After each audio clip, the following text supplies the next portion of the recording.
Oh, here we are, right here, see there? I guess they got a new system installed. Okay,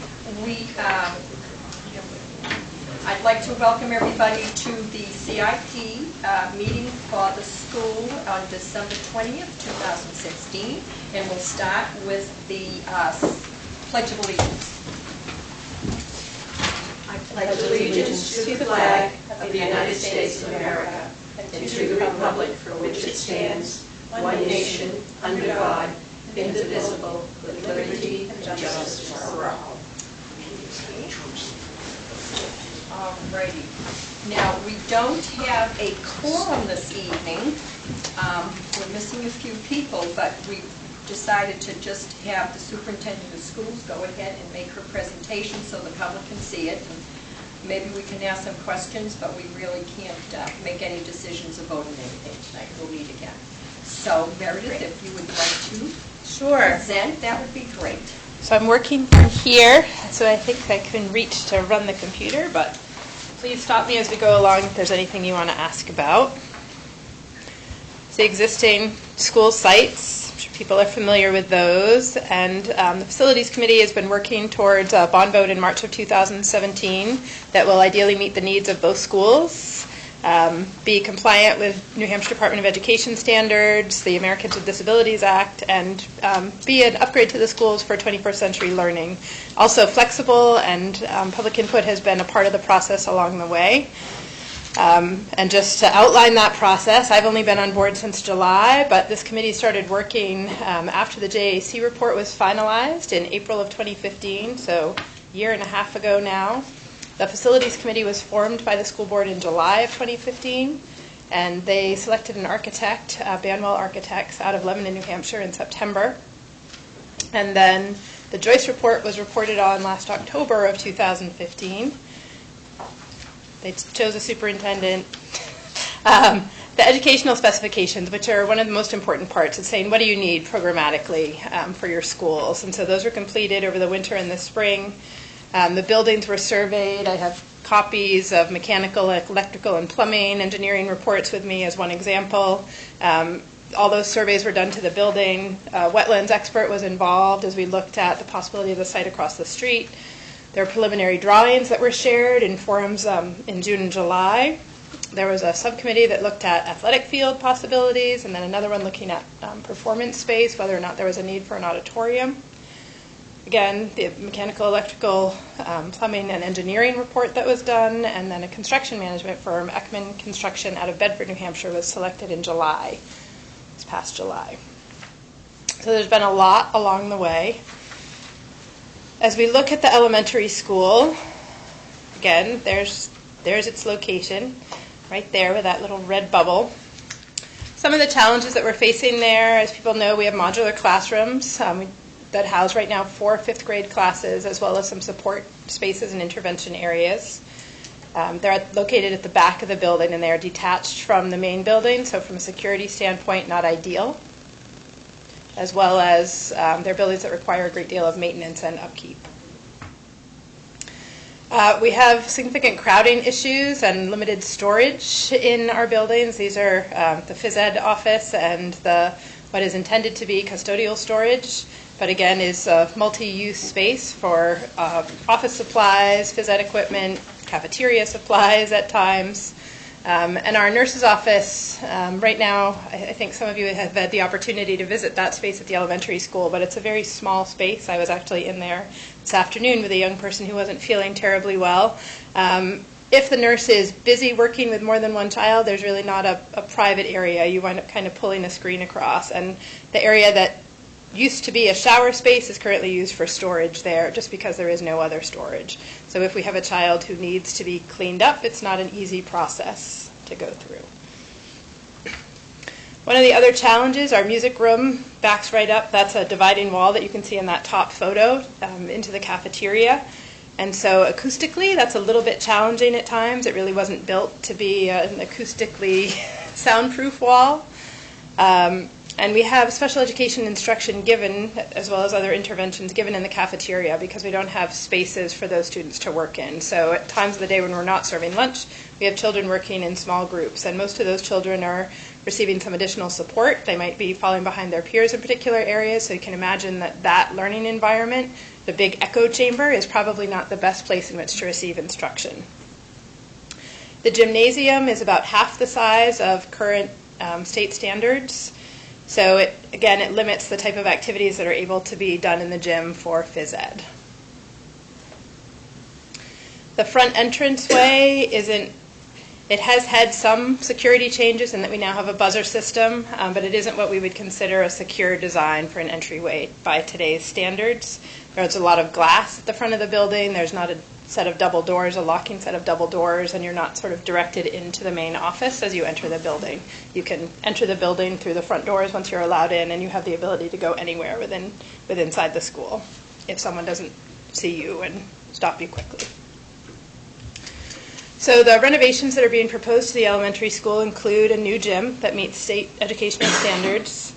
One of the other challenges we have with our cafeteria is that it's undersized, as is our kitchen, and so we currently serve 6 lunch periods over the course of a day, just because we're limited in that space and by the capacity of the kitchen.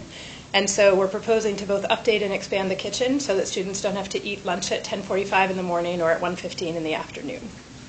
Doesn't that also take the gym space away too? Because so the space that it doesn't, because there's a wall also on the other side, but what will happen in the proposal is that the existing cafeteria and gym, which are right now back to back, will become one cafeteria space, expanded cafeteria space. We hope to move our 5th graders and our intervention spaces back into the building, so that we propose the addition of 4 5th grade classrooms as well as some additional intervention spaces. Mechanical, electrical, and plumbing upgrades. So the existing boiler there, as well as all the HVAC equipment, is 30 years old, original to the building. Not as efficient as you might find with other things today, and also at the end of their useful life. We need to expand sprinkler coverage to meet fire code standards. Again, the security pieces would be addressed. And if you have been to our school at morning drop-off or afternoon pickup time, you know that bus and car separation is a challenge and, frankly, a safety hazard. We have multiple staff members who are sort of scattered around at various places in our parking lot area to make sure students and parents are safely crossing while buses are crossing, and parents are pulling in and parking on the sides. And I can tell you that as winter comes upon us, having been there over the last week or so with snowfall and snow being plowed, the space available for the parking on the side and the drop-offs is just more challenging. So we're proposing an additional loop to address that challenge, as well as some additional parking. This is an overview of the existing site. We show this part largely to show you that the existing utility lines kind of come in here to the back corner of the school. This is the front entrance, and 152 is out here. So as we did our design, we tried to take the best advantage of where those existing utilities are without having to disrupt those, because it's less expensive. This is an overview of the proposed site. Again, in order to separate parent and bus traffic, we're proposing, and again, this is preliminary, all of this would still have to go through DOT approval and permitting process and all of that.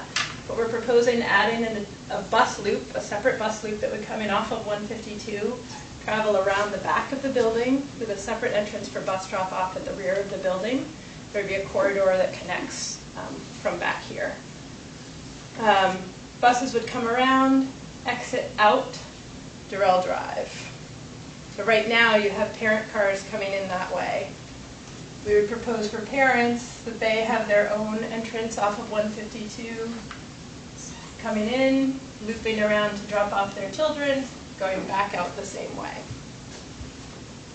Again, there'll be traffic studies and things that would happen again in the spring and summer, or spring and fall, if this proposal moves forward.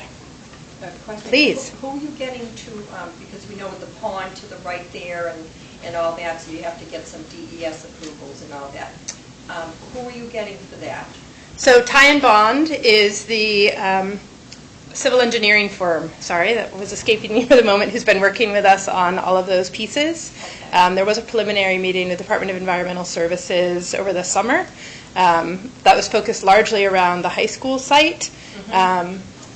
What we know we are contending with here, we have some setbacks around a cemetery area on the McGrath property. Yeah. We have some wetlands areas on kind of both sides, and we have some drainage issues, some long-standing drainage issues around the property. Some of those were addressed this fall, but the civil engineering firm will be continuing to move forward with plans to address that. Who did the preliminary evaluation across the street on the Carpenters regarding the wetlands? Was it Ty and Bond as well? Ty and Bond was involved in that process, as was Ransom Environmental.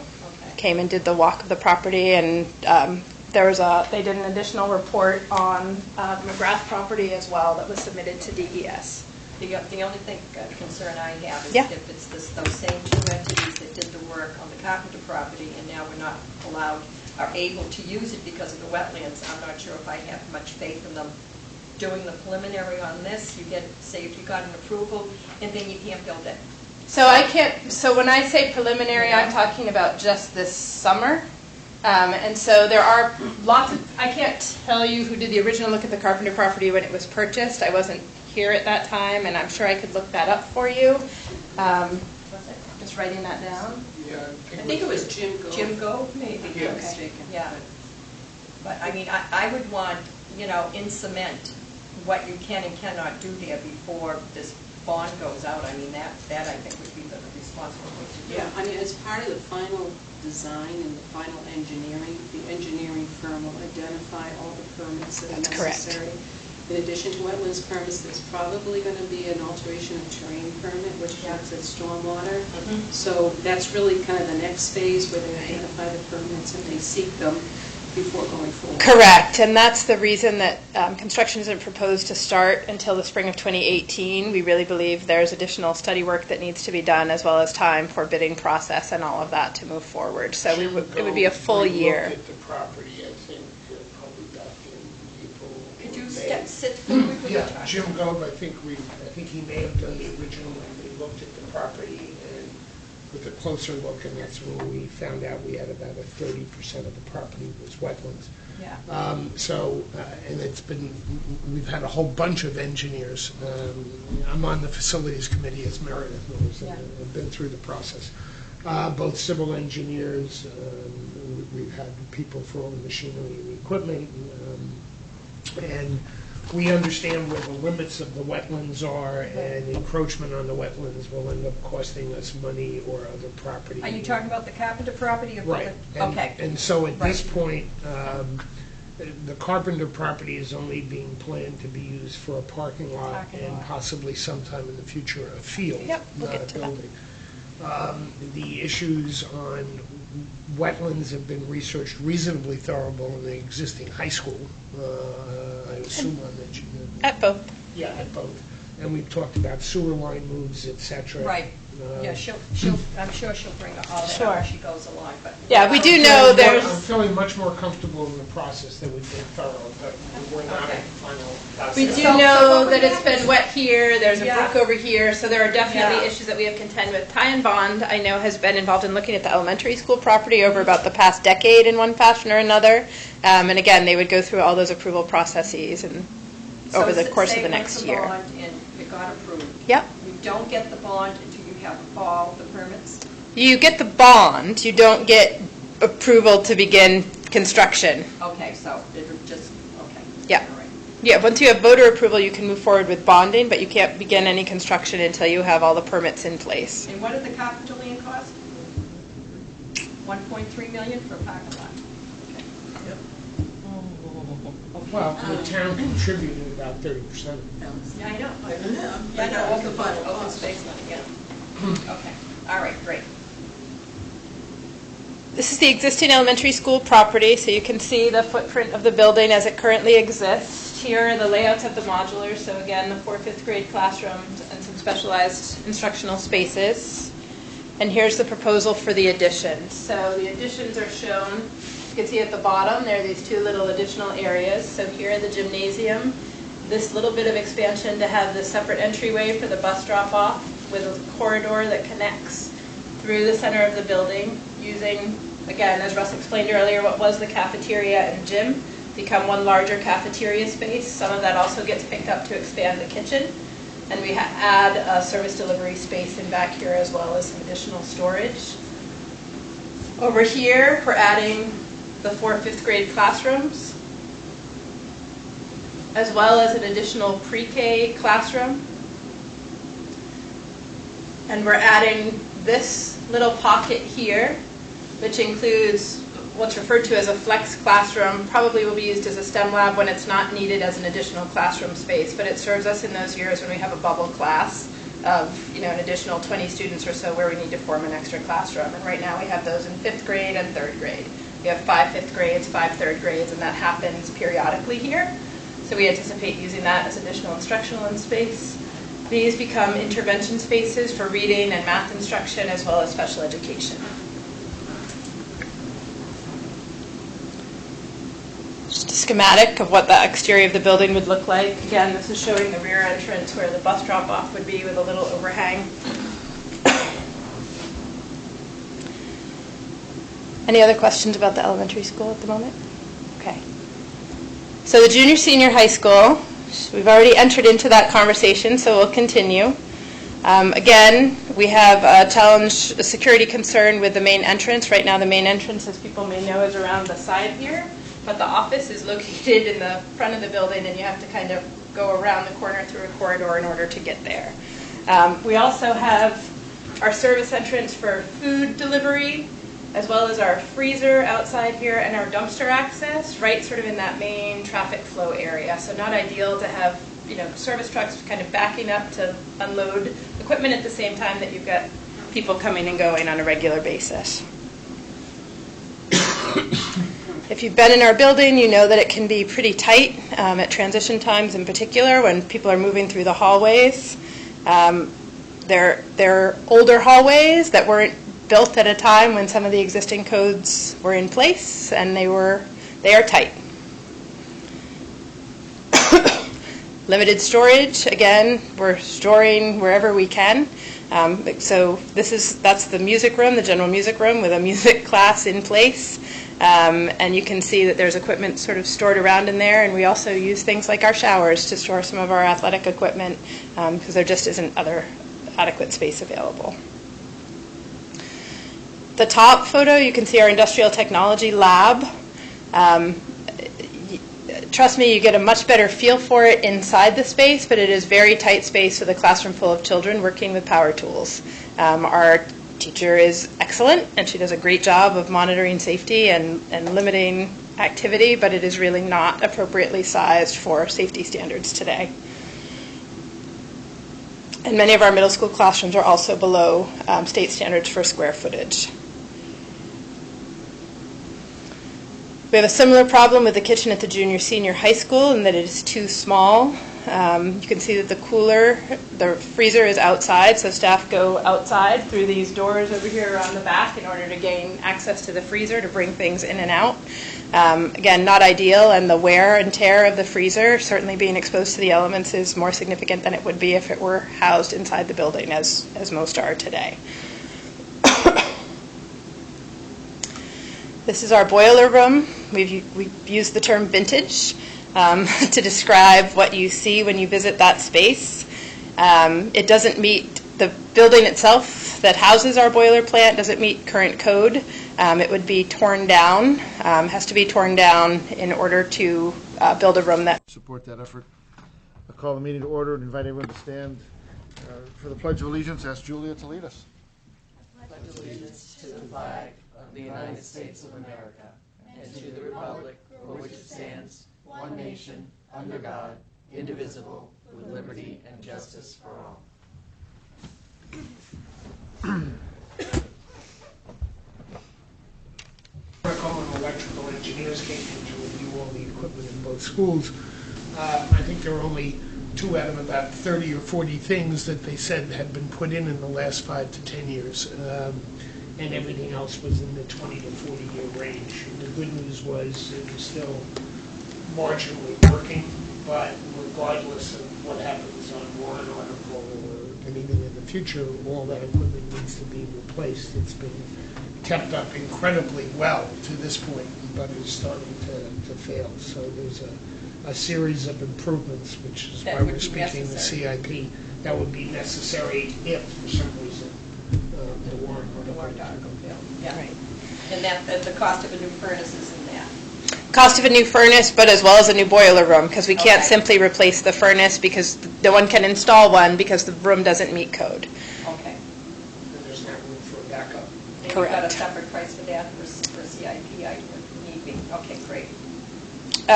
Another challenge that you face in that building is electrical distribution, so power is kind of all over the building, the supplies, so you don't have a central electrical panel that controls everything. You have isolated panels in different places that control different pieces. So the renovations, and I'll show you the schematic for that in just a minute, but it includes additions for those new spaces, some renovations to the existing rooms, to improve coordination for programs. We have some separation between middle school and high school, including bathrooms. Envelope upgrades, so window replacements, wall insulation to make the building more efficient, new mechanical, electrical, fire alarm, sprinkler layout. Again, additional parking. We'll discuss, as we show in the site plan, that is planned for across the street. Additional parking, improved bus and car drop-off, improve security by moving the main entrance back to the front of the building where it was originally, a larger kitchen for safety and efficiency reasons, a renovation of the existing stage to become a cafetorium space. So there is no auditorium in this proposal. That was part of the conversation and the study committee's work. Just isn't enough use of performance space by the school, and with discussions with the town wasn't describing a need for that either. So we proposed that we use the cafeteria space to serve also as a performance space. And I can speak to this further, but cafetoriums that were built 30 and 40 years ago are not like cafetoriums that are built today. Cafetoriums that are built today for performance space are designed acoustically so that you can actually hear when you go into them. They have lighting and power designed for performance space. A science wing keeps all those science classrooms together, which allows for sharing of chemicals and things that are stored, sharing of fume hood ventilation, and again, the additional restrooms. So we don't have enough. Again, a view of the existing site. So here we have a challenge where this shows Carpenter property across the street with the old greenhouse buildings that are no longer there. So this is an older schematic. But here we have a sewer line that comes in and runs right along essentially the edge of the building and cuts along the back from the main tie-in, which has some challenges with the current slope of the system is really not probably adequate for the flow that's going through it. So here you can see the Carpenter property. This is the whole parcel that the school owns. Right now, we're proposing a parking lot in this area. There is room, as Mr. Simon pointed out, for a multi-use athletic field, so essentially a lacrosse-size field. That's usually the largest sport requirement at the high school level. Not that we have a lacrosse team or are planning to have one, but that would fit in this space without wetlands encroachment. So the wetlands don't occupy that full amount of space. In fact, there was room to put a proposed high school in that space without wetlands encroachment. The wetlands encroachment only came about with the field piece of that, and it was, I want to say it was about 1/3 of an acre as we looked at it, but I can confirm that. Yeah, there were a variety of issues, but one of them here, and I appreciate your point on the Carpenter property, it's a parking lot and the protection of the field, but parking is at a premium at the high school now. Okay, by making the additions, that was one of the real issues, to be able to look at an ad reno versus a new building. And in order to get the ad reno to the point of meeting the specifications, et cetera, we needed to use more room, which requires the sewer lines to be moved. around the place, in which case we really need the parking across the street. So the parking, I think, at the high school is being reserved for students and Correct. and those who require access through car, and the professional staff would be having the parking across the street. Again, this is preliminary, but to improve student and parent drop-off pieces, we have buses coming in this way, a proposed loop in the front, again, subject to the permitting process and DOT approval and all of those pieces. Parents would continue to enter through the existing driveway, coming around the back and back up to the side here to drop off. So there's, the parking remains in the back, and there's a smaller lot over here, and then staff are proposed to park across the street.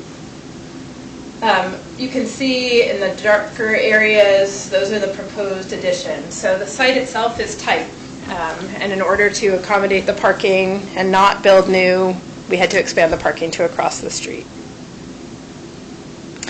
Again, just an enlarged version of that drawing. This is the existing first floor of the junior-senior high school and the second floor. The gymnasium that you can see here is not proposed to be altered at all. The elevator shaft and stairwell areas that were redone will remain intact.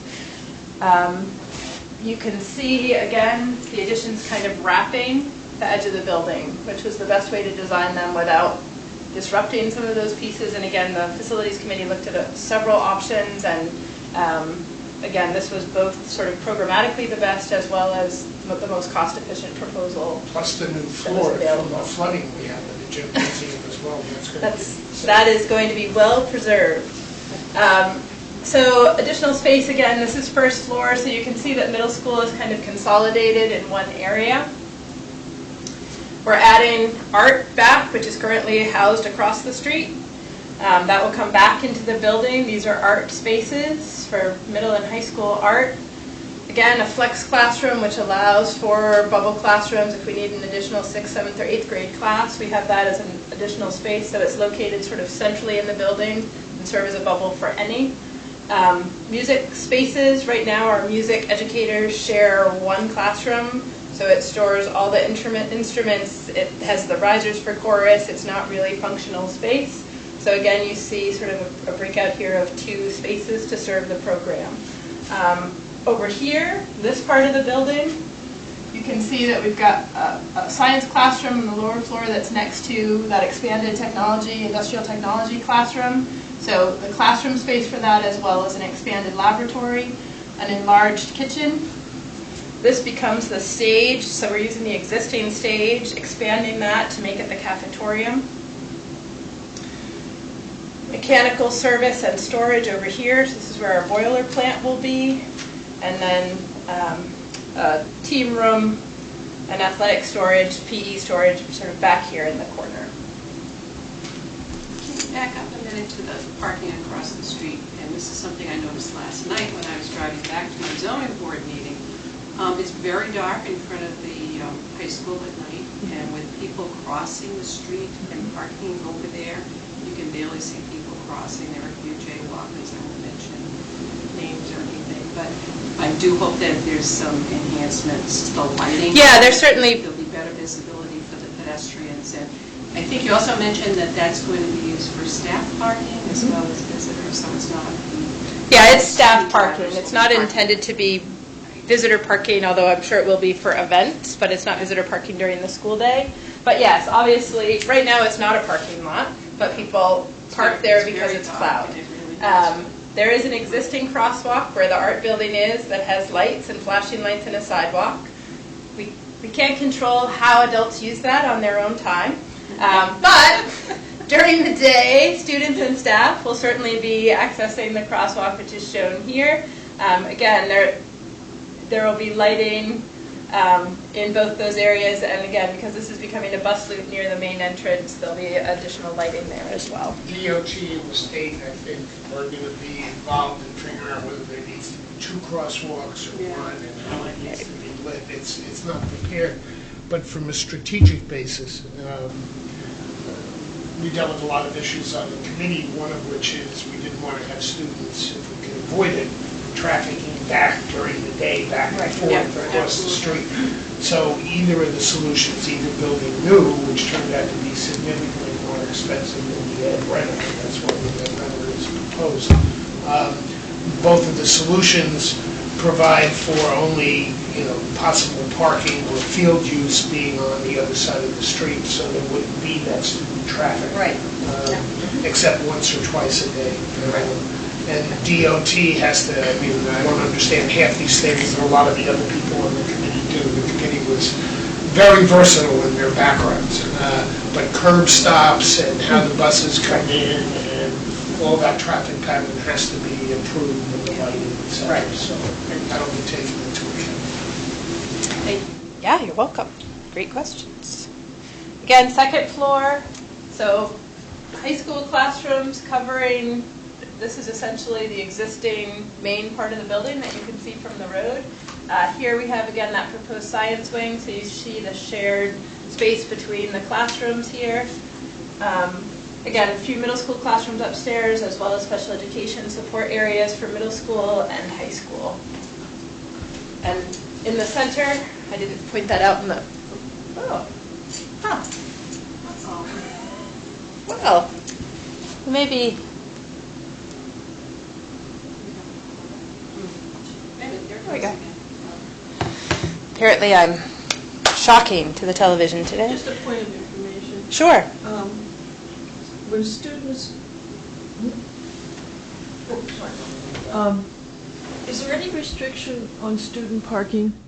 I mean, at what point in their career, high school career, can they drive in? They're typically not old enough to drive in until junior and senior years, and they are required to get a permit from the high school in order to do that. Is that restricted in any way?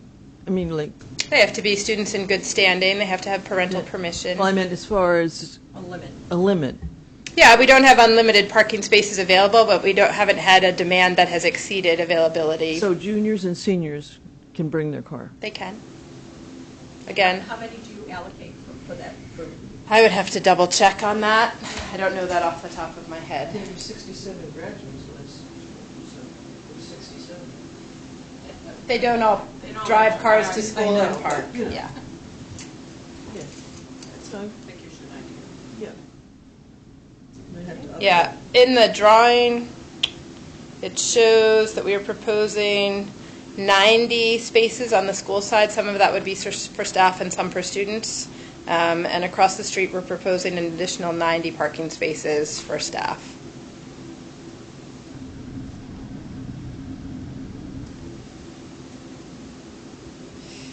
Again, just a schematic drawing, the front entrance back in the front of the building, an overhang for students waiting for buses, a side entrance here. This will give access to the gymnasium as well as entrance to the cafeteria.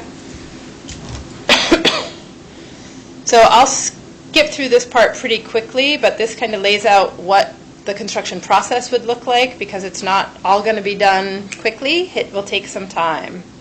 The elementary school, the proposal essentially runs, they would potentially start construction if the bond passes in June of 2018, and would be working through till the July of 2019, essentially. At the outset, they'd be clearing the McGrath property, doing some of the demo, because they're going to set that up as a sort of construction site for the summer. It's where their construction folks are going to come in to access. They'd be putting and be preparing for the new bus loop road.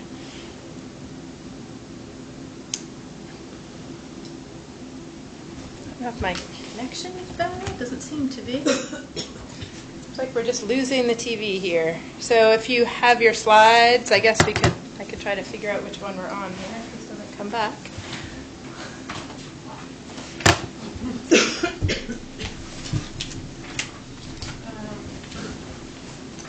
Looks like we are. That was the preliminary phasing plan, I think you just showed us. Yeah, so we are on page 19.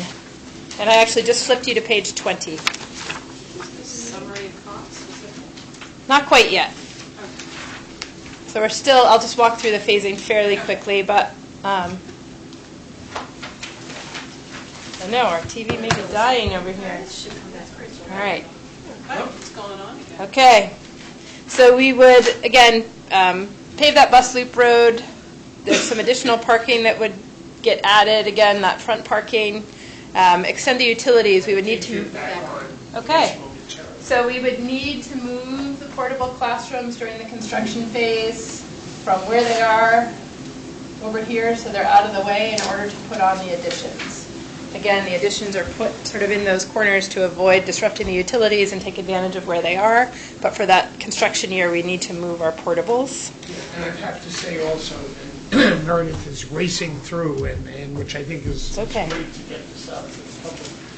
Security was one of the major concerns at both facilities, especially the elementary school with the classrooms in the back and not sufficient space to move around, the crowding of buses and cars, but also in the high school.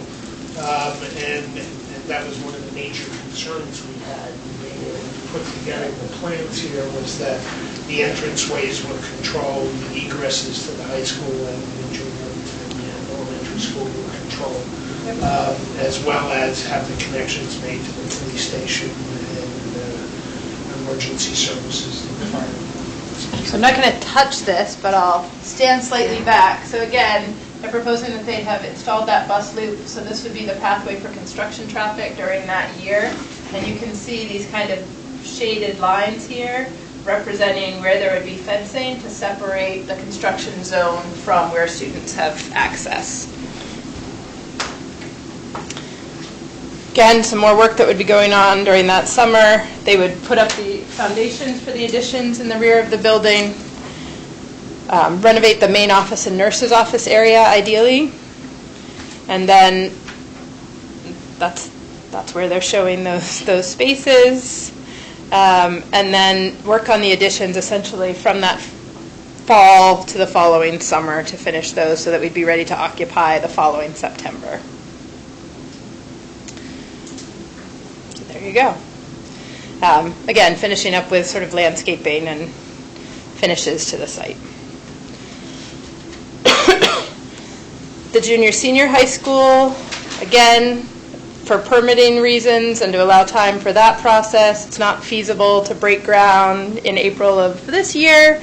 In order to have all of that happen, these are large sites with some complex needs. So again, I'm recommending that construction begin in April of 2018. It would last through into the winter of 2019 and probably early into 2020.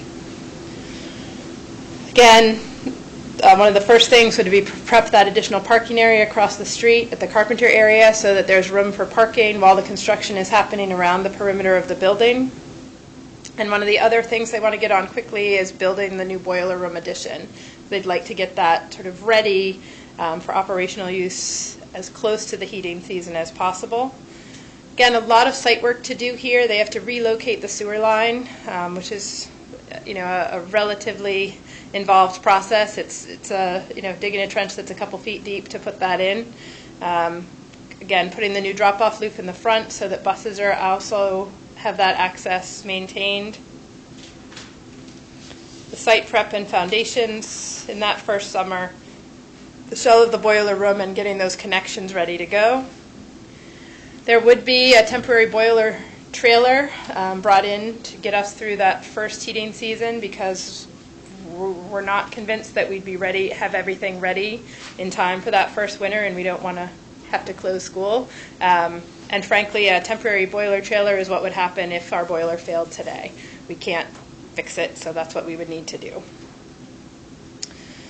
Next summer, they'd finish the tie-ins, move the school into the new additions. Those would have been completed over that year. And then they'd begin to tackle the existing core part of the building that needs some renovation. Again, largely showing those spots on the first floor that are getting renovated. The existing cafeteria and kitchen becomes the library located at the center of the building. And then the existing media and band rooms where the stage is become the cafetorium. You see the new restrooms, some of the work happening on the second floor. Again, we have some classrooms there in that part of the building, the 1920s part of the building that still have, sorry, that's not the 20s, that's the 60s part of the building that still have asbestos. So that will be abated and dealt with over the course of this process. And finishing up with the renovations to the interior part of the building. So while we're going to be able to occupy those additions, we think we may still need one of the modular classrooms. So at the conclusion of the process at the elementary school, we anticipate moving one of the modulars across the street, essentially to more or less where the art building currently is, to be able to use that for instruction while we finish up the interior of the building. We hope not to have to do that, but it's built in so that we aren't in a spot where we don't have adequate classroom space. Finishing the second floor, and now we get to the figures. So, the elementary school is projected to cost about $10.5 million. The addition and renovation at the junior-senior high school is $28.4 million. So you see a total bond proposal of $38.9 million.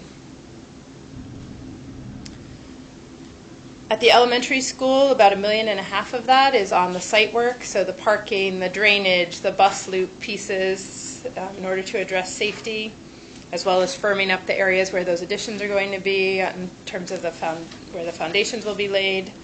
About $7 million worth of the actual construction costs. $1.2 million of what are called owner project costs, and I'll show you that as we go into the detail. Owner contingency. That's exactly what it is. It's a built-in percentage in case something goes wrong. And then what are called escalation costs, because we know that from now until a year from now and 2 years from now, and at the high school, in the case of the high school, 3 years from now when the project is completed, that costs are projected to increase. Steel is a good example of one that's been increasing lately. This is hard for you to see probably here. The detail is in your packet, which might be easier. Depends on your vision. Again, it's broken out by sort of areas of construction. So the new construction, the gymnasium and the 5th grade classroom wing is about $4.3 million of that project. What are called the medium renovations, so the administrative area, the nurse's office, the reconfiguration of some of those intervention spaces to make them useful is about $500,000, and then what are called some light renovations inside the building. Let's see. Storage sheds, a gym entry canopy, so that's that overhang that you were shown where the buses will be coming in. Again, replacing the boiler room equipment. Here it's a couple $100,000. I touched it, I moved my hands. Heating and ventilation units are another couple $100,000, so really $500,000 in HVAC and fire sprinkler coverage. We've built in funds in 2 places for parts of the landscaping allowance, because we know that we're going to need to put up some screening for neighbors on the Pond Street area where the McGrath property, where the bus loop will be coming in. We will be needing to remove and replace our oil tank. That actually is going to happen this spring, because we've been told by DES that we need to address that. Again, those are those kinds of things that happen as your systems age. It's the original tank that's 30 plus years old, double line tank, and the lining is failing. Electrical work on site. Again, building costs. We have to move the portables.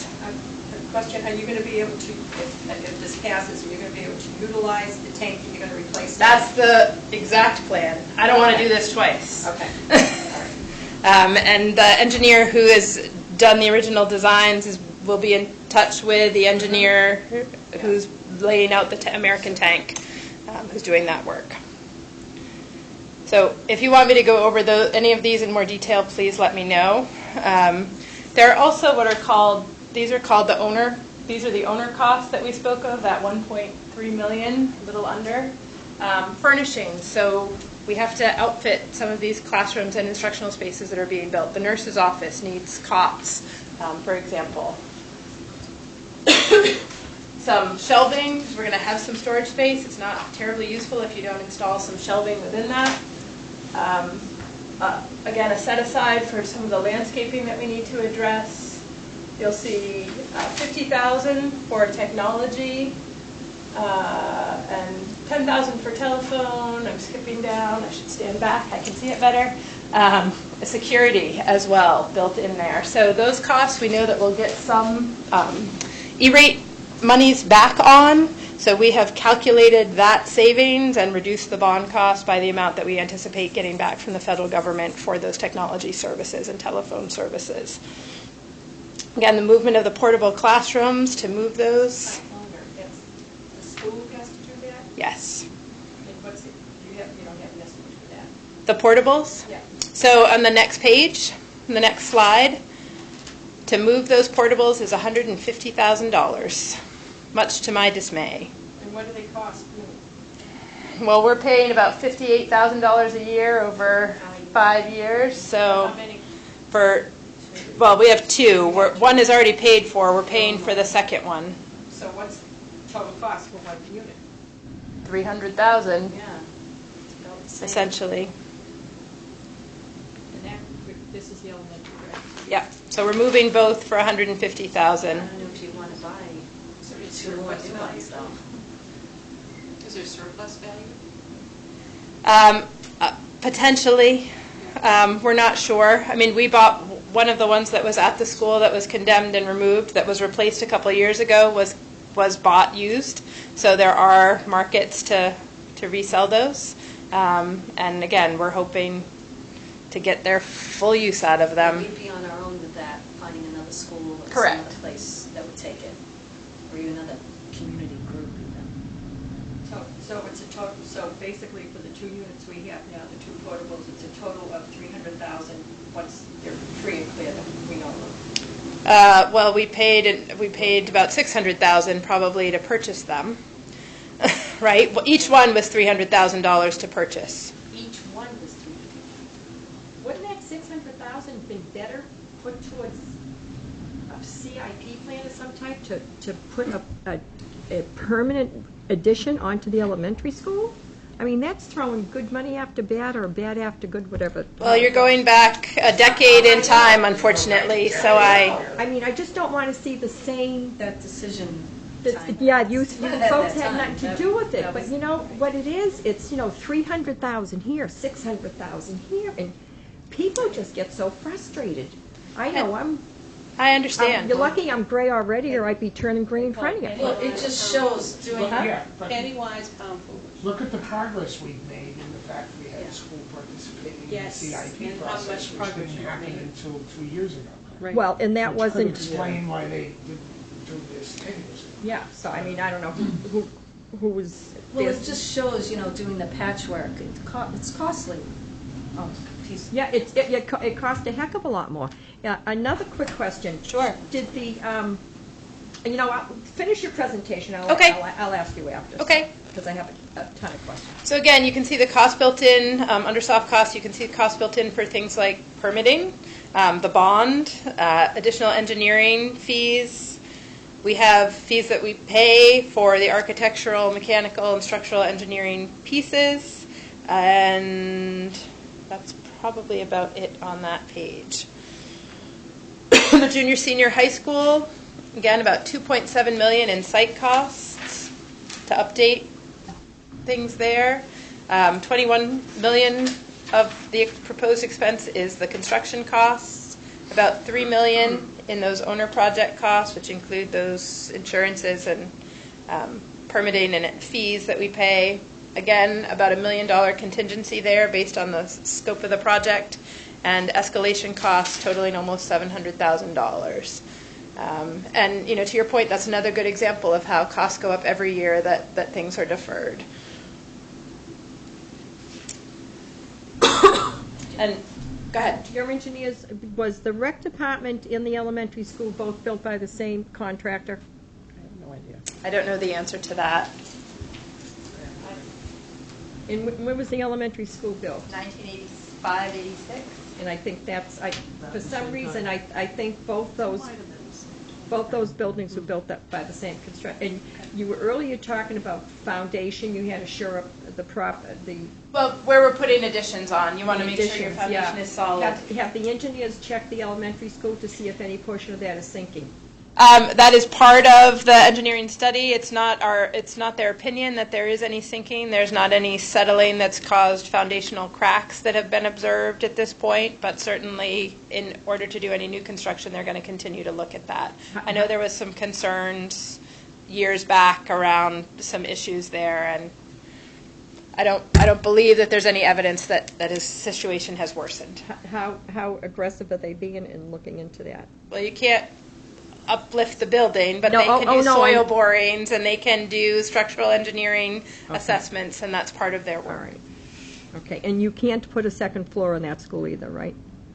You could, but you would have to put in footings in order to do that, which is additional cost and Yeah. determined to be not the most cost-effective way to go. One of the challenges you have in an elementary school is that students below grade 2 can't be above the first floor anyway. So Okay. you have some limitations on a To how many students you elementary can get up school. there? Okay, all right. Well, that's one of the reasons why the school board acquired some of the additional space, which also included a cemetery. We're finding out we had a cemetery, so we're going to have that. But so that you have both the bus flow, the extra parking, Right. and you can fit the facility on the one floor. Because going to the second floor, if I remember, kicked up the cost fairly significantly. Yeah. So it was good we had the space to keep it in there. Okay. Again, you can see the breakout for the new construction pieces, the heavy and medium renovations, the HVAC portion only, an entry canopy, in this case at the front of the building. Again, playing fields are not included in the proposal. At one point, we thought we were going to need a pump station to deal with the septic issues. We determined through conversations with our local officials that that isn't necessary. You see some landscaping allowances. There is an allowance for ledge removal, the rear of the building, as well as electrical work, and again, a site estimate. The site estimate work is anticipated to be about $2.7 million. What does it mean, like hazardous material remove allowance? That's Yep. So we know at the junior senior high school that we have about 8 classrooms with asbestos. They have asbestos flooring, asbestos ceiling tiles, mastic. They're estimating it's going to cost $100,000 to remove that. So that's the allowance to deal with that portion. They broke that cost out separately because it's an area that people have expressed concern about. Yeah, and I think that was put into the CIP last year. Remember for the, because we discussed just polishing the cement floors or putting rugs in and so forth and so on. Okay. All right. Again, the project-related costs here, we've got some additional space for creating an art classroom within the building, music spaces, so furniture allowance, lighting for the cafetorium, again, shelving, storage. Again, you see a larger amount here for technology, the data wireless, running the cabling essentially through the building so that it is run properly and set in cable trays in the ceiling as opposed to kind of the patchwork quilt that exists in some parts of the building today. Telephone and security in there, and again, we've allowed $100,000 in the event that we need to move the portable from the elementary school to the junior senior high school for that final year of construction. So using our existing one, but moving it to that site for that time period. And again, the fees below, the permitting fees, bond costs, engineering, etc. Yeah, you said cable and all that. That's for all your technical support. And stuff. Correct. Do any of these figures, I see mats here and so forth and shelves, do these figures include all the new technological equipment you're going to get as well? So there's no purchase of additional equipment for technology included in that. It's only the infrastructure pieces, the cabling, the ports. So you still need a CIP for tech equipment? We do. But right now it's on a replacement cycle. Right. Yeah. All righty. So the most frequently asked question, I would say, is how much is this going to cost taxpayers? So there are 2 scenarios here. We're going to focus on the top one, but I can explain the difference for you. The projected taxpayer impact of a $39 million bond over a 30-year time period is a $3.15 increase per $1,000 of valuation. So if your home is valued at $250,000, you're talking about a $788 annual increase to your taxes. So I will tell you that there's some instability, if you don't know that, projected in the interest rates. They are projected to increase. Based on our conversations with the New Hampshire Municipal Bond Bank, we're projecting an interest rate of 4.25% for a June-July bond sale. Again, still pretty low compared to some historical fluctuations in the market, but higher than what we've seen over the past couple of years. That bond rate is shown over on a level debt schedule, so essentially how your home mortgage works. You pay the same amount every year for that 30-year time period. The bottom scenario shows what would happen if it were a level principal payment, so you pay more up front and your cost declines over that 30-year period. You pay less in interest, but your upfront costs are higher. Right now, the school board, and they just had this conversation Thursday night, so this slide doesn't reflect that conversation, but their conversation is that they think the level debt schedule, the top one, where you have a flat impact on the tax rate, is the most logical way to go. Yeah, reading, because we went over this the other day, but, in reading this, I said, $291, but it starts off at $4, and it only decreases 7 cents a year, Right. So the first 15 years Are is very all painful, all above that. Very painful. Exactly. The top one, the level debt's going to cost us maybe $5 million more, about $166,000 extra a year. Yep. But it's fair to everybody. Yes, understood. That's one of the recommendations that the committee made as well. What we're doing with the ad reno is expecting at least a 25 to 35-year useful life, and hopefully more than that. But we're all comfortable, regardless of the approach, with getting 25 to 35 years.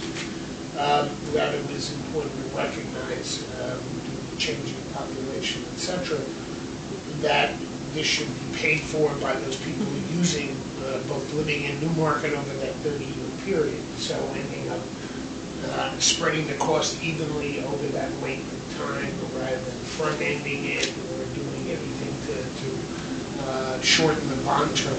It's in keeping the bond term consistent with at least the minimum useful life, if not lower, and being able to keep a constant cost throughout the life for all the users over 30 years of domestic.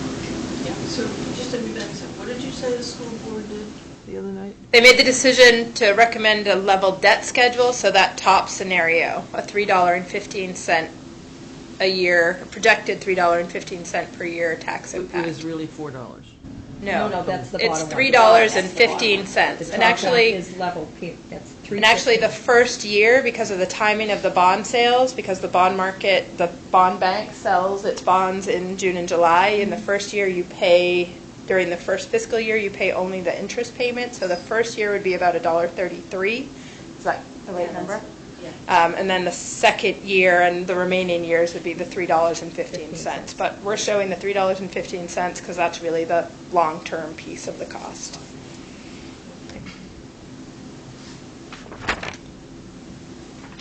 Seen that slide.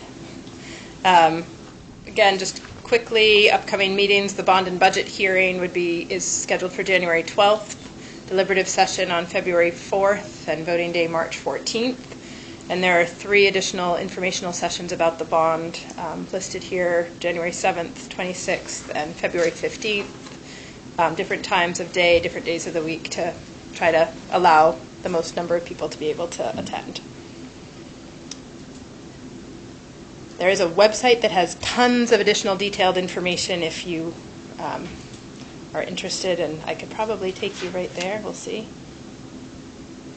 Maybe not. Oh, I can. So again, I won't walk you through this, but the website has information on the history, the issues, the design layout, a breakout of the costs, some frequently asked questions, and a link to a Facebook site as well. Yes, sir. I give you a rest of it. I just want to mention a few things I think were important. Diane did have a question, though. She's been waiting. Yeah, do we discuss alternative funding sources Is funding available through rural development for? So any of we the got an costs? update today, actually. good. Okay. We're looking at a variety of options. One option is for the school district to get a bond rating and go out itself onto the bond market and sell its bond. The $39 million bond is enough of a bond to be able to sell on the open bond market. But the process of obtaining a bond rating involves not just the school, but the school and the town. And it can be a somewhat time-consuming process. We're not sure that the amount of time it would take to go through that process would put us in the best position to get the bond market before the interest rates rise. So that's a question. Lisa has met with a financial consultant who came in and talked about that. The school board has met with bond counsel. Another option that we've looked at is the U.S. Department of Agriculture Rural Development Loan Program. Their interest rates are projected to be 3 and 3.375, if I'm recalling correctly, somewhere around there in their April 1 sale. The challenge that they have right now is that they're funded through a continuing resolution. So it means their funding isn't guaranteed. That money can be reallocated in a budget cycle. With administrative changes, they're not sure what that will look like. The other challenge we've learned that they're facing right now is that it used to be money was allocated regionally, and each region had its pool of funds.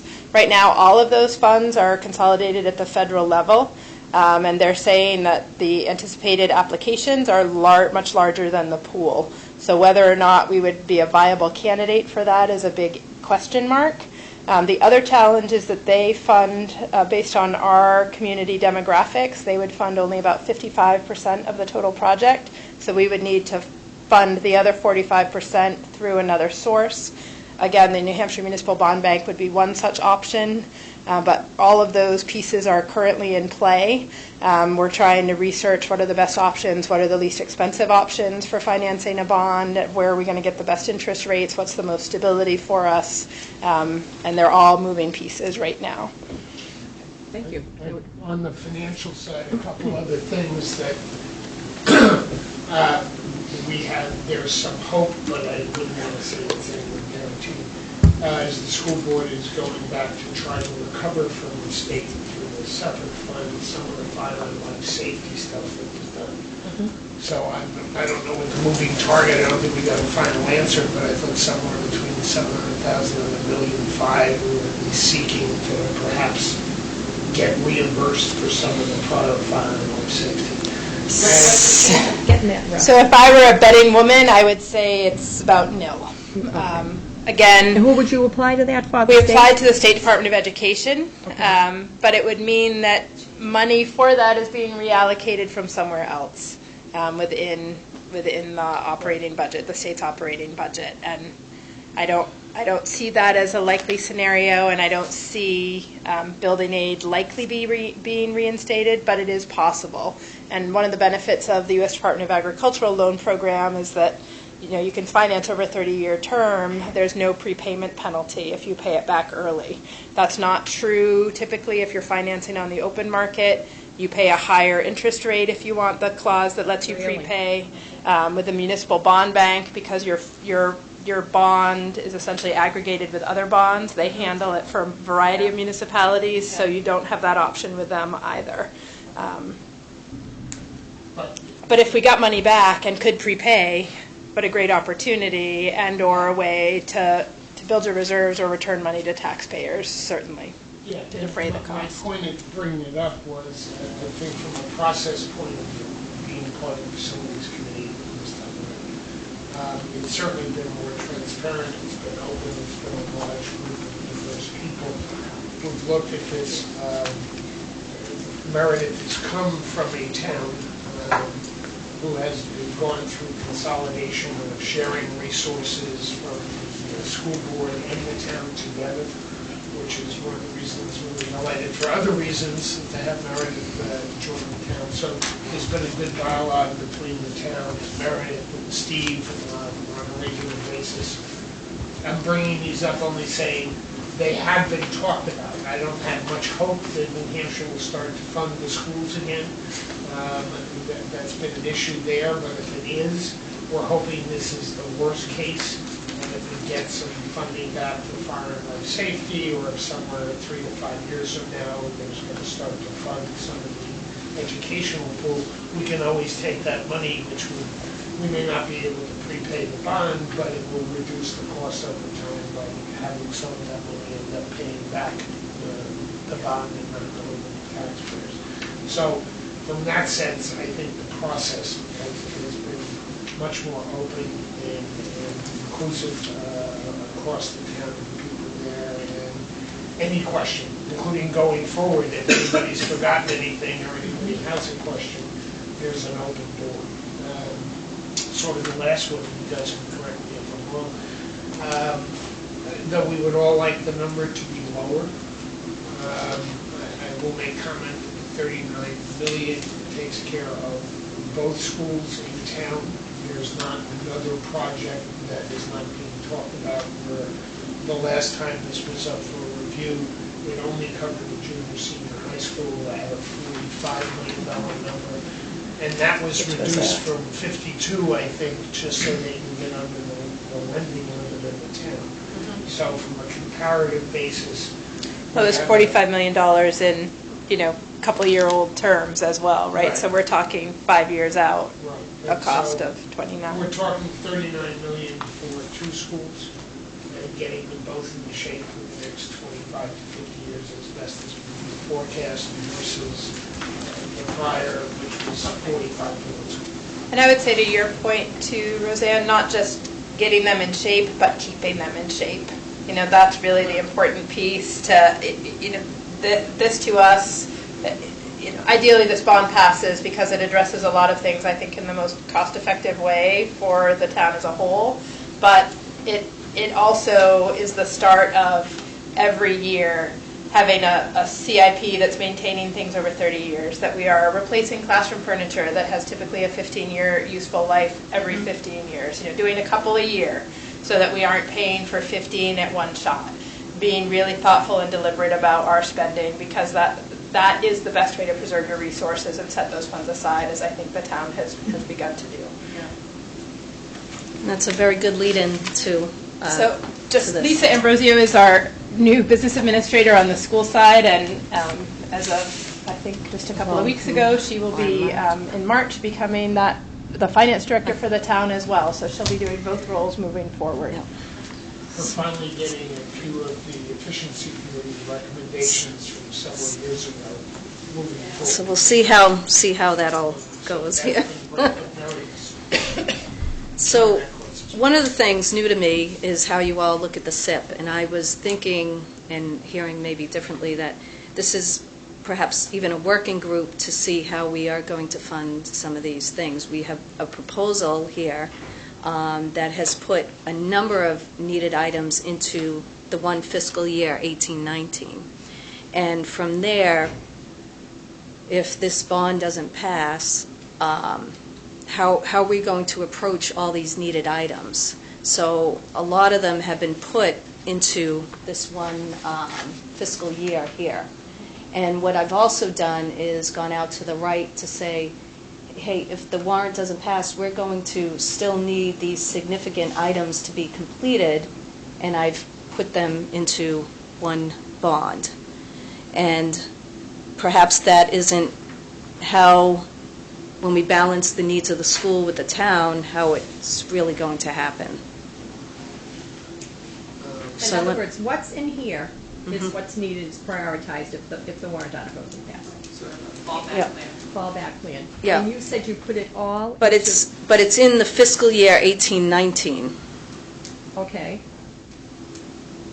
So that's what you're going to need in 18-19 if the warrant doesn't pass. Correct. Yeah, That's the amount of the bond.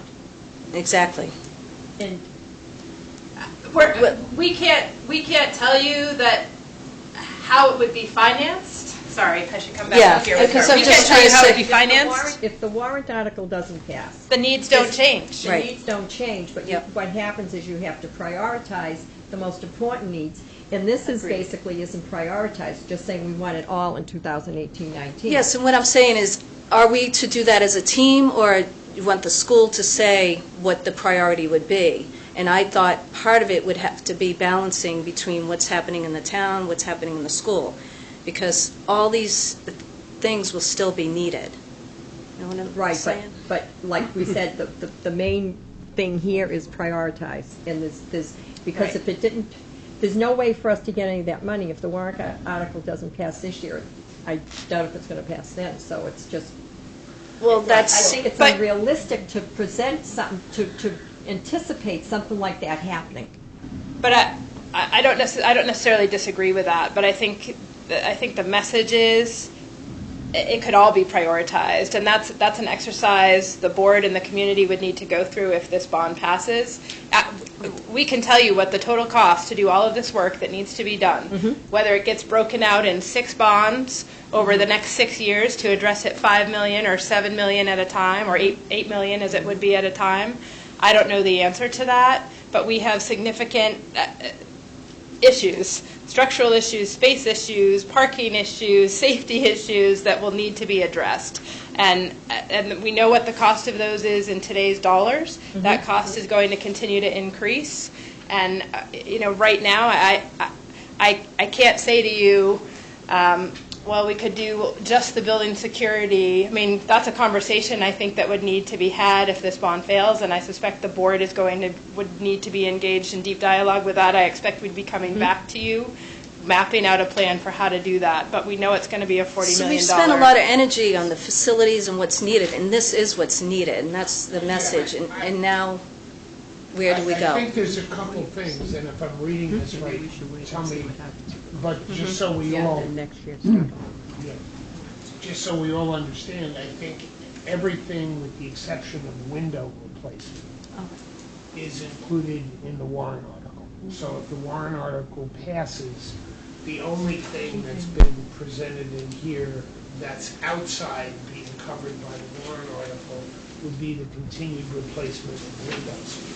Okay, so in the warrant article, it's not replacing every window in the Right. school. It's only doing the new ones and any ones that are really forced to be replaced. So, And- let me hear that again. So So the if windows, the- wait, Right. the window replacement is not included in the But you can see, At the elementary school. yeah. At the elementary, Well, okay. and even Okay. high school, So some if you look at windows. all the SIP projects that Yeah. are in here, my sense is, and this correct me if I'm too evident, is that the first couple of priorities would be, we need to replace the boiler. That's included in the warrant article, but if the warrant article doesn't pass, we need to replace that. We have to do some things with the HVAC system. The window replacement is outside that, putting the boilers in and doing the boiler room, doing the security. Those are absolutes. And we're dealing with a 30-year-old plant and equipment. We've been told by our public works director that we need to repave the elementary school area. The surface is not sufficient.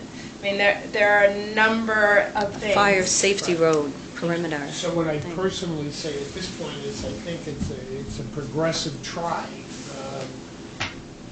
In my mind, they have 2 or 3 things that say, I'm telling you right now, boilers, security, et cetera, have to be done. And if the warrant article, those are our first priorities. If the warrant article doesn't pass, then I think it's critical to get to work on what would those next 2 or 3 Right, years. the prioritize. But I would say what we're going to be spending each year, if you ask me today, my answer is we need to spend what we would be spending in a bond Bond every payment. year, and potentially more than that, in order to get to the same outcome to address the needs that exist over time. So, so essentially, would next year's list be $10.5 million? No, it would be a prioritized list of, you know the amount off the top of your head. I feel like it's 800,000. It's a little over half a million, 600,000, somewhere in that vicinity. It's about that for a payment, or, Right. you know, So we're 900 to, Well, not so much a question, but just that, would it be fair to say that the recommendation from the CIP is, I'm convinced, passage of the bond proposal as presented, and in the event that it does not pass, that the CIP committee work next spring with the school administration and school board to come up with a prioritization plan addressing the things such as Russ mentioned, the boiler system, the HVAC system, the repaving, fire safety, life code things, and that we start all over with another plan and we move it forward.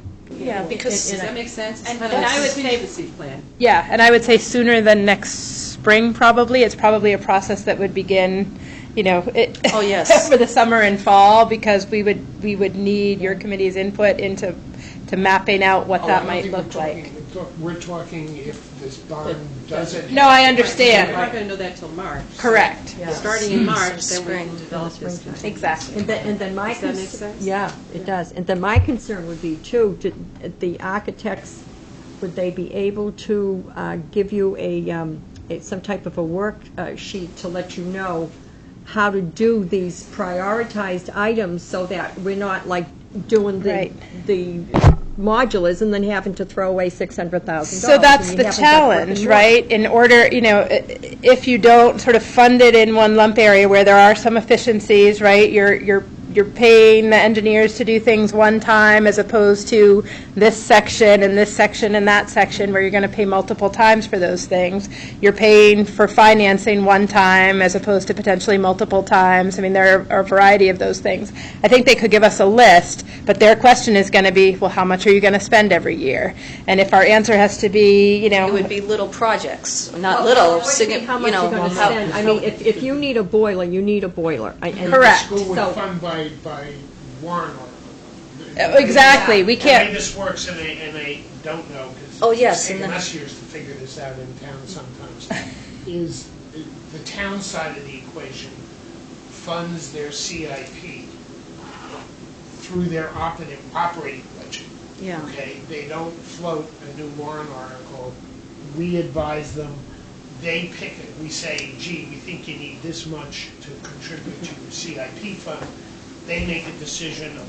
Right, they the pay town Right, budget. and that's then they put in their you guys, you have an operating budget, and then you have warrant articles. It's kind of a point that when I'm Yes, looking but at we these should clarify templates, that. they're not really a CIP, capital reserve fund, they're not interchangeable. And then I do realize that the town, with their charter and their resolutions, fund a type of capital reserve, or they put it right into the budget. I'm learning that. But on the school side, most definitely, it's a separate warrant to fund that and build, say you can't fund it all in 1 year, build up to enough to have that addition put on, And or whatever it totally, might I think be. we all need to sit down and figure out if this doesn't go the approval of the warrant article. So security improvements at the elementary school to redo the front of that building is a significant project of X expense that we can see, even here, we can kind of pull it out. So is that going to be the top priority, or doing the boiler over at the high school? And the So- way we would approach it is it would be the school To let us who know. let us know. Okay, and that's a learning for me. So as a school, we'll bring it to the CIP team, and then we'll decide from there And we what don't we have can the do as power. well. What we have is we're an advisory board. Yeah, we're just advisory. We look at it for the town, we discuss it. What's interesting and different, though, when it goes into that SIP, the town can, for lack of a better way to say it, maybe easier, putting it into their budget, it's there. Where on the school, you can't just say it's in the SIP, that's what we want to see happen and go, You have to do because you warrant have to article do the by warrant warrant. article and get it approved. So, a lot of times, people spend a lot of energy and effort in the SIP, it's just getting that to actually be funded and how we're going to work it is And the the whole CIP, challenge. just to give you that history, is we never had a CIP for the school. Okay? Oh. Until 2 years ago. We Yeah. wanted to. No, we. No, there Well, was you one. have one, but funding it is a separate, No, I no. think. We didn't do what we were supposed to. As soon as impact fees were implemented, the school was supposed to be under the RSA to have a CIP, and the beings in charge just never did it. Right.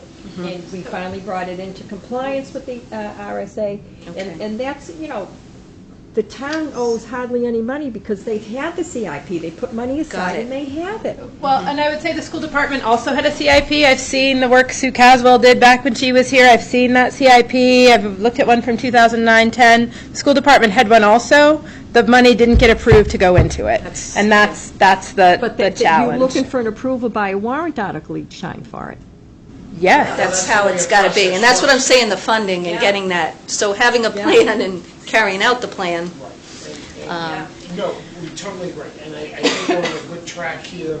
I think we're all going to need to sit down and talk, but from our perspective, like, the people here have no problem in trying to understand what you're doing and give you a... And then also in support of the taxpayers, yes, what's on the horizon? What are some of the big drivers? And so the tax rate isn't going like this, so we can have clean funding and tax rate. And just as easily, if you're thinking about this in pieces, you have the issue, let's just talk about the boiler. Okay, Judy has some questions. Okay, I'm going to Okay. go back to a question I asked at a public hearing. The windows. Are you telling me that the replacement of windows is $222,000? At the elementary school, it's That about, was, No, it doesn't say where it is. yeah, I think that, let me see, windows. Windows needed. Which one are you on? The same one. Yeah. No, the very last page. That's it. Replace all the windows and blind, in phases. Yeah, that is the estimate that was provided. Granite state glass, $150,000 with $50,000 over 3 years. You're looking at that at the elementary school. Just the So elementary. $222,000 is a combination of windows and carpets. Yeah, The 222s includes Yep. the windows and cabinets? Yep, But yes, just for the elementaries. okay. just all in right. elementary. So, How and many the- windows? well, go ahead. No, go ahead. Go How many ahead. windows? it's, And then I continue. I can find that for you in my big bag of Yeah, information. it's a wing, how many wings? Well, it's 2 wings with additionally, yeah, Yeah. and I can count that up for you. A considerable number. Yes. Yeah, okay. Not a couple. The explanation I received at the public session was it was too expensive to include in the total project, and it would take 20 years to gain the advantage of having that done. So, I asked that same that- question. so I think it's, If you're spending $39 million, or 10, let's say $11 million, I know where you, $11 million on the elementary school, and you are not including 222 to replace the windows is unconscionable. well, so my frame on that is a little bit different because we're not actually disrupting most of that part of the building. And so if you look at the existing building, we're essentially, there's no construction happening essentially on these It doesn't existing make any classrooms. difference where the construction is. Well, it does in that there's no savings in doing it all at one time. There's no cost Meanwhile, savings. the new HVAC system, which you desperately need, which the school has asked for windows for 4 to 5 years, is going, the HVAC system that's going to be new and beautiful, all that wonderful heat is going out the window. So the R rating, the U rating for windows, the efficiency difference, the new windows that are going in at the junior, senior high school are projected to be a U of 0.3. That sounds It in the doesn't make ballpark. sense to me. I think I- it's Better. ridiculous. I get it, but the projected energy savings don't align with that. And so it's different than heating your home. What are the current windows rated at for you? I would need to double check that, but it's not significantly enough different from 1986 to today that was projected to pay itself back faster than over a 20-year period. So can it be done? It certainly could be added. So the payback to change the windows Is it 20 years? which is, if it's not within like 3 to 5 years, it's not worth doing. So if it's leaking, caulk it. Yeah. And or if their seals are failing, they will get replaced on an individual I mean, I wouldn't basis. replace- That- if the whole point is not to put a penny wise and a pound foolish. Is not to put $222,000 into something that's not going to save you any money. And essentially, that was the discussion that happened with the facilities committee. And believe me, many people are saying, look, if we're going to do it, why don't we just do it all at once? If the payback was faster, if we were already addressing other pieces of the envelope to this building, it would have been built in. But again, this facilities committee was very mindful of the overall cost and trying to be really thoughtful about how is it spending its dollars and Well, what was if the benefit. facility committee was really concerned about how you're spending your money, this project for the window should have been disqualified even as a CIP project. at $222,000. The Facilities Committee should have recognized that fact and said a 20-year payback is not good enough for So, $222,000. the Facilities Committee, They did. to The extent Facilities Committee That did. we didn't include it in the law. But When you did said. you still recommend it for CIP, though? to No, go didn't. seven- The The Facilities hasn't, no, it's Nothing just, to do with the CIP, but Okay. in addition to out of- that, I think you have to look at this, and Meredith, correct me if I'm wrong, all this is tied together like spaghetti, okay? If you think about the implementation plan over 2 years, people are gonna be in the existing classroom space while the foundations are being Right. put for new, et cetera. Yeah. Once the new stuff's in, people are gonna be switched out so they can get to the renovation. Right. What the Facilities Committee basically said, and I think Meredith, when she came in, added to this, which is, you can't have everything in a flux. So if you're gonna be saying, let's keep people in the, not in, to be renovated as we put in the new, Yeah. let's put in the new, and then as we start the renovation, for any of the classrooms that were changing dramatically, we're gonna be having windows as an issue. But if the issue came back that the windows are in sufficient Right. shape without the savings, They just explained let's that. not throw Yeah. money away through the process. Yeah. Because putting them in today is not gonna give you the payback. Putting them in SIP that says, over if we time. get this done, then every year we'll be replacing windows and. No, even putting it If in we the, need it. no. But If a window breaks, yeah, you need it.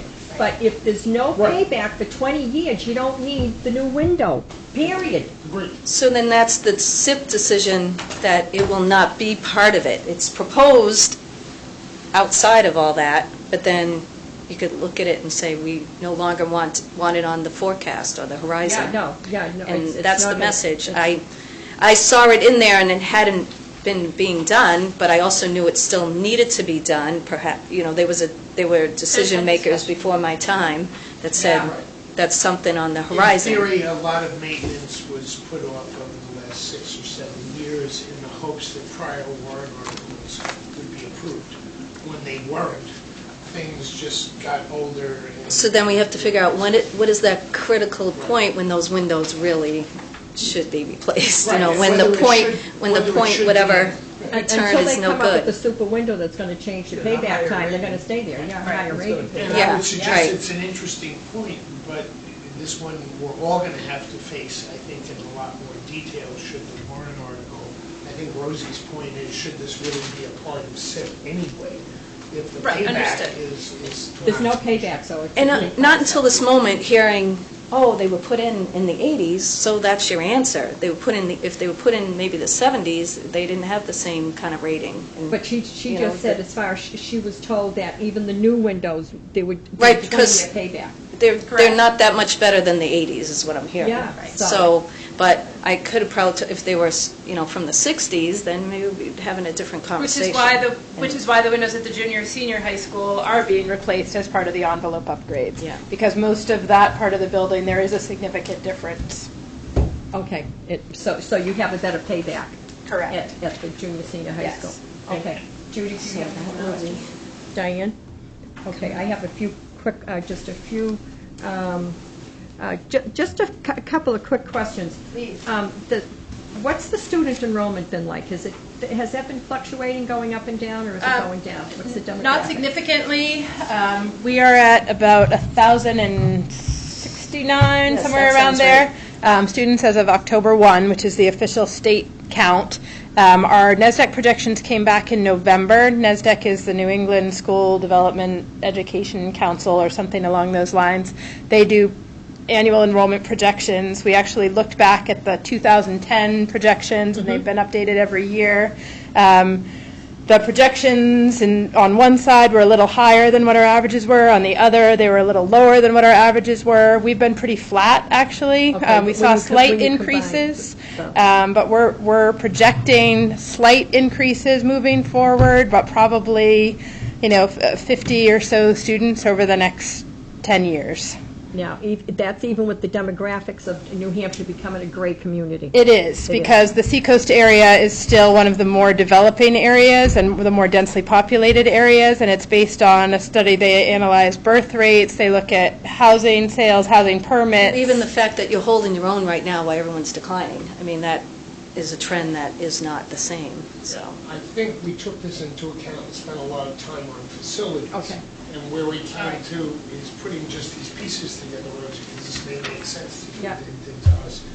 If we're going to essentially be flat or plus or minus 10%, that's Yeah. 100 kids. And then two things. We're building the core space, and when we're renovating the core space to make sure it can take that 10 to 15% Right, increase. yeah. But we're only putting the classrooms in for what we're projecting. I think in speaking with all the educators, they basically say we can use the existing classroom space to take care of bubbles of 10 Right, to okay. 20% Let me every year. That one extra. Finish asking my questions. So you basically, the static level it's level and all that. Are you still having a larger dropout when the kids get to ninth grade? So it is less than it has been. There's been some instability with that, but it has gone down slightly. Okay. Again, if we look at total students who are sort of age for school, who are educated outside the district, so that's private schools, charter schools, home schools, and there may be a category or so that I'm missing. There are about 150 K-12. So if you anticipate that maybe half of them come back into the school system with the facilities changes, right? Half are still going to make their own choices for whatever reasons they've made them. We still think we have room to accommodate within the core plan. So when Russ spoke about core spaces, those are your cafeteria, your gymnasium, your library media. Those are designed for multi-use, all use, and so you build those spaces typically for a percentage above what your projected enrollment is. So at the elementary, the core spaces are designed for 605 students maximum, and your overall building square footage is designed around that as well. You have to meet a minimum specification for the state. And then the high school is designed for 650 core, junior, senior high, 6 through 12. All right. And I should say the elementary number is exclusive of pre-K, because your pre-K students don't eat in your cafeteria or your... That was my next question. How has the putting in the all-day kindergarten affected the overall school? Did you lose a classroom because of that you could have used for another grade? So How many did you lose? They did. They lost 2, essentially, They lost 2 with classes. all-day kindergarten. Because of all-day kindergarten. Correct. Okay. And how has that affected the overall budget of the school? Has that increased dramatically, percentage-wise? Well, I'd have to Maybe look at the initially- history for you, but you initially, would have okay. seen, you have teachers who went from half-time to full-time, essentially. That's your change. It's 2 additional personnel And we're not pieces. It's already in this 16-17 budget. I don't believe we added an additional bus route when kindergarten was added. I can check that for you. There was some parents. And now, a lot of the kids are sent out to another school for college courses. We have students at the junior, senior high who go to the Seacoast School of Technology. SST. SST. Yep, which is In Exeter. in Exeter. Yep. We have 69 students, juniors and seniors, involved in that program. And the cost in that's going up this year? Yeah, by about $20 $20. a student? About. You're yes, right. so- You listened well. Yeah, $23 a student for, per semester or per Total, class? Per for the year. tuition for the year, yeah. Tuition for the year. And what is the tuition now per student? About $1,900. I was going to say like 1,800 going So- up. so what is Yeah. that? 18. So say almost. So that's almost Around that. 140,000, because now you have to figure in your transportation as well, right? That's already built into our operating budget, but yeah, that's separate from the tuition. So about $135,000 a year for that. And we get a slight reimbursement from the state for that tuition, that transportation. too. And that's for all college courses that we don't offer at the current high school because our population in the high school is so small. No, it's a regional vocational schools. So what have traditionally been available, there's one in Dover, there are a number of them, there are about a dozen of them across the state, and so they offer different types of courses, and the way the state is organized, that you can't offer them at your local high school because the state is subsidizing them to run at the regional vocational schools. Okay, but that's a vocational. I'm talking about college preparatory classes like physics and advanced. Those are at our school. That's at the school here. But aren't there several classes that the kids can't take because the population is so low, we don't have enough? So we have some courses that students participate in through virtual high school, and there's an annual subscription for that buys us a number of seats. It buys us about 50 seats. I want to say it's about $2,000. Per student or? No, total. That's our annual subscription. That's not physically moving them to another school, that's doing it. Virtual. Is there an engineering program that, in collaboration with UNH, where students who are seniors or juniors here in Newmarket can take college-level courses at UNH? Yeah, there are Project Running Start courses that students can take here and get credit at Great Bay. There are courses students from Newmarket and other surrounding high schools can attend UNH and participate in some courses there. That's true of most every high school across the state, that those offerings are available today. Okay, so college courses, Diane, the Pack and Deck. Tech school, that we have all the tech wiring in this warrant article, but not the equipment itself. Correct. That's Windows, the boiler, 2 classrooms lost. Okay. so. You 2 classrooms lost. So there were 4 kindergarten classrooms built when the kindergarten addition was put on. We're not adding a kindergarten classroom, so I don't know that they were lost. They were used half a day at the time, which still necessitated modulars. There might have been less instruction in the cafeteria in the afternoons at that time, but those spaces still existed. Yeah. I misspoke. Yeah. All right, well, I think we should probably, we have to have another meeting because we don't have a quorum. And I'd like to have the other members, ask the other members if we can send an email out to them. Do you know if the other members, because they've got school-age kids, have they seen this at all? Do you know in any other form? I know Mr. Bowden would have. I believe he's on the seen budget this committee, right? presentation. Yeah, so he would have Correct. seen it. One of the Yeah. ones, perhaps, but Dan Smith. Yeah, Dan's on the budget committee. He has had the opportunity to see this. He's been at a presentation. But I would ask the members to watch this meeting or do that. And We were supposed to have that one last night, now there's no date for it, so it's Yeah. going to be in January. okay. At this point, I would say whenever that date is, we may want to have the CIP after the budget committee, because that may speed up. They're looking at a couple of possible dates. They're right now, January 9th is one possibility for them, but also they're looking at the possibility of the week before, so the week of January 2nd or 3rd. But I don't know yet. This is for your budget committee meeting. This is for the municipal budget committee meeting to look at the school bond proposal. Planning board has a work session on the 10th. Yeah, we have it Scheduled at January the same 10th. time. So what do you suggest, Diane? Wednesday, I think, the 11th. Wednesday, the 11th? At Is 4:30? that good for you folks?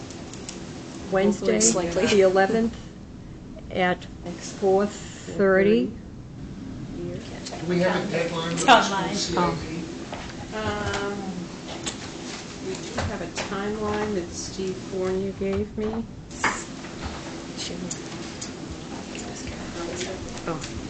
And we really have to let the other members know that they must attend the next CIP meeting. Well, both the CIP and if they're on the budget committee. Yeah. If they're going to have that session with Meredith a few days before. and Yeah. going over The bond warrant hearing's the article 12th. detail. It's the 11th. That's why I'm suggesting if the ones that are missing are on the budget committee, CIP. And I think the budget committee members of your group have seen the presentation at one forum or another, but Yeah, we'll just have to go over, this one Sure. here that you gave us, because if the warrant article fails, and technically you don't have a CIP, and if you don't have a CIP, you can't use impact fees. that's correct. So we have to do, we've got to come up with something, and that's what the intention will be for the next meeting. Great, okay. So we'll, January 10th, if that's good with you folks, at 4:30? No, that's. You say the no, that's 11th? the planning board, January 11th. Which is a Wednesday. Wednesday. Is that good for you, Judy and Russ? At the moment, Okay, so Wednesday, January 11th at 4:30, and for the CIP meeting, so we can go over this, and, and hopefully that will be after they have the budget committee presentation. yeah? Okay, all right, that sounds good, and that should give us plenty of time, Diane, even though, I think it's mid-January that everything has to be wrapped up for the deliberative session. And I The did first, have the a- first deliberative session Well- is February 4th. Okay, so Public we'll be hearing. done before that. Yeah, okay, Okay. all right. If this all works out, what I'm saying is if they come back and say, gee, we're not going to have the budget meeting until the 15th, it sounds like we can There's a go a public- week after that and still not. Yeah. Well, just let bridge Diane public know about hearing. the deadlines. I know the municipal budget committee meeting will be before the 11th because the hearing, the bond and budget hearing is the 12th of January, so Yeah. they have to meet before that in order to deliberate. Yeah. And I think that's bring- what we need to do, is to meet before that. Before the To 12th. deliberate and to have our recommendations be heard And- at the right. next Yeah. meeting the next day. Yeah, so if you come across any, As soon as that date is confirmed, I certainly will share that with you. Yeah. Target date. And we've always had a posting issue from time to time. I understand that's what changed the meeting last night. I think we'll That's my focused on it understanding, now. but we will confirm As soon that as the you town guys know is the exact. I think we'll schedule, overpost. we'll Yeah. share with We'll get in touch with Diane. and Well, see. that's great. Well, that was very informative. I appreciate it, and we can do a motion to continue, so I'll make a motion to continue. We don't have a quorum, so we Oh. can't make a motion to continue. Okay, so We'll we'll just just schedule agree, it we'll and just we'll agree to notice schedule it. next And we'll meeting. Lisa, how long have you Put been out on the board? other agenda. We don't have a Since, quorum. what, But we in can, beginning of November, really, yeah. that we can do, I think. I'd like to thank both Meredith and Lisa. Lisa's been on board since November. Yeah. So coming into Newmarket, which we know is a complex enough town to understand. Getting to know what's happening. You're making good progress, much more to come, I'm sure, and Meredith's only been here. what, Exciting 6 months now times. at best? Yeah. 5 months. So, and the focus has been on the school and larger issues. Sure. My thanks for getting this far. Yeah, thank you, Thanks we for- appreciate it. All right, We thanks. can't do anything just- because we don't have a quorum. We just so like to do there. that. Thank you. Thank you, good night. Very much. I always want to do that.